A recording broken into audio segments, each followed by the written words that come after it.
Today's social media segment is brought to you by Terrebonne General Health Systems, modern technology and timeless caring.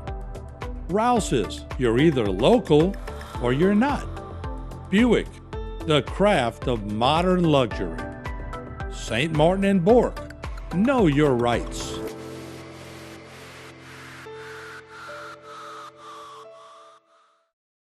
Bayou Time Sports is brought to you by Terrebonne General Health Systems Community Sports Institute in conjunction with Barker Honda. Hello and welcome to this edition of Bayou Time Sports. I'm your host, Keith Weissite, licensed clinical social worker with Terrebonne Home Care. Very glad you're joining us. However you may be joining us, we appreciate it. And you know, we always love to celebrate the really positive things that happen in our community. One of those is Nicholls State University basketball this year, as we welcome in the men's basketball coach, Tavon Sadler. Coach, welcome to the show. Thanks for joining us. Man, thank you for having me, Keith. We appreciate it. Look, let's talk a little bit about the beginning of the season. And I know you guys had some very well-established goals early in the season. Tell me how the season started and how you felt about that beginning. Man, the season, when you go through the season, you feel like it happens so fast. And I can just take you back to the first game. We played November 6th versus Tulane. We weren't able to win that game, obviously, but we took away some good stuff. And then 4 days later, I got my first ever career win at LSU. That was pretty awesome. Went to South Alabama, played in the tournament, played against a former coach of mine who I had the opportunity to play for and also work for. So that was wonderful. Got a good non-conference win versus South Alabama. Traveled to where I worked at last year, played at Maryland. Couldn't get that game done, but gave them a really good game. And then when we got back from Christmas, we started conference and we kind of hit our stride and started rolling from that point. Yeah. And I got to tell you, boy, what a splash you made in the Southland Conference. I don't know that anybody saw Nicholls coming like you brought it to your games, conference games. You guys were playing well and hard in every game. That's got to feel good as a coach. Yeah, as a coach, you know, like the one thing you could ask for is like some days the ball's going to go in, some days you're going to miss shots, some days you're going to make shots. But the one thing that we can control is how hard we play one and then doing all the dirty work. You know, that's kind of what I hang my hard hat on, is playing hard and doing the dirty work. And so, like, I was really proud of my guys. Obviously, we didn't come up with the results that we wanted, but we never wavered. We never quit. I think we were top 5 in the country for getting down 15 points and coming back. But that's a testament to how hard we play. Yeah, and about never giving up, right? And it's one of those things that you just keep playing hard, you keep fighting, play really good defense, you know, limit your turnovers and really make a difference on getting the ball and getting takeaways. It makes a difference in being able to come back, huh? Yeah, absolutely. That's one thing we did. We did a great job of, one, sharing the basketball, but two, we were a really connected team. And you could see us a lot when we played. We went on a lot of 10-0 runs, 8-0 runs, and that's a testament to the guys of just being connected, you know, like, when you go on those tight runs, a lot of things got to go right. But I think the most important thing when going on them runs, you have to be connected. Like you just said, defensively, you got to cause turnovers. You got to get out and run. I think we did an exceptional job of those two categories. The other thing that's really exciting, and I was one of those people, I got a chance as a cheerleader to really enjoy cheering at ball games. But you really want to bring that philosophy of really giving something, a good product when people come to play, when y'all play and they come and see you in the gym and making a difference.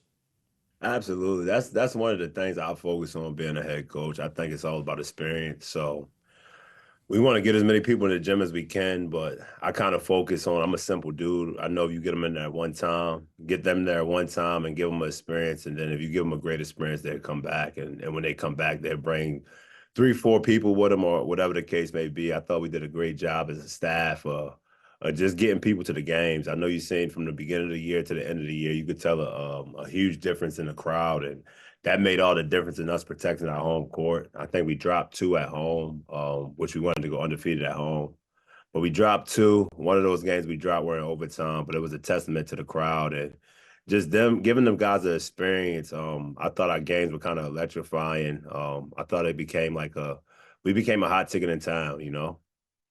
People talked about it, like I mentioned, even as recently as yesterday, I was so very glad to be on campus. People are still talking about basketball, and that's kind of a testament to you as well. I know you never like to shine the light on yourself, but being one of the youngest coaches in D1, that's a big deal. Yeah, I think I'm so passionate about what I do. You know, I love what I get to do. I'm blessed that God's put me in the position to be able to touch these young men's life on a day-to-day basis. I'm very much in the community. I talk to everyone. I just ask you how your day is. I comment on your sneakers. I do all those things. I think one of the most underrated, one of the most undervalued things in life is just having mannerism, and that's one thing I preach throughout my program. That's one thing I live by. I have very good mannerism, and I make people feel welcome because obviously I want them to be a part, and I'm very understanding that not only I can't do it by myself, but also we can't do it as a program without the fan support. So that's my number one priority, just getting out and touching the people and showing them endless love and just going to different events around town. I can't ask people to come to my events if I won't go watch someone paint or whatever the case may be. We do a good job of just getting out and supporting others, and then in return, they support us back. Yeah, it makes a big difference in the community. It's a really big deal. Tell us how you guys felt. I know y'all fell a little short to your goal as y'all had to play against the number one McNeese Cowboys there. Tell us how it was to finish out the season, and you're falling a little short in that conference game.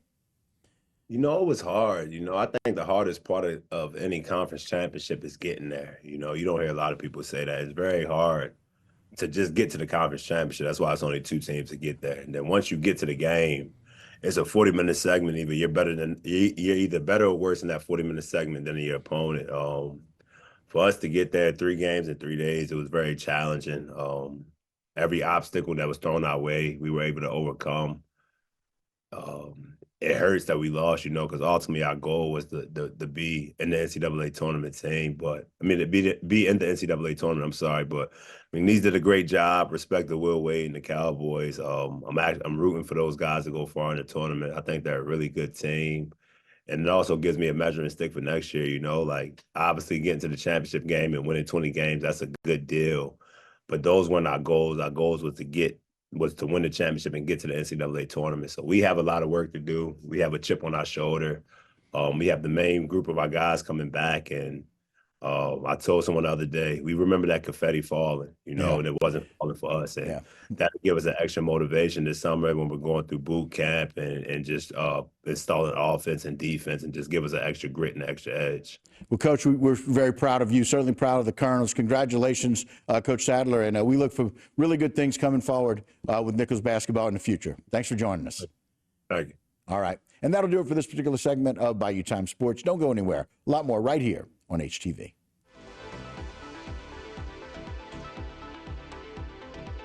Today's social media segment is brought to you by Alford and Associates for all of your insurance needs.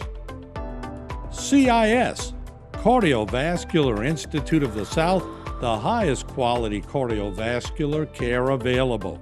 Barker Honda, the Barker family tradition of quality.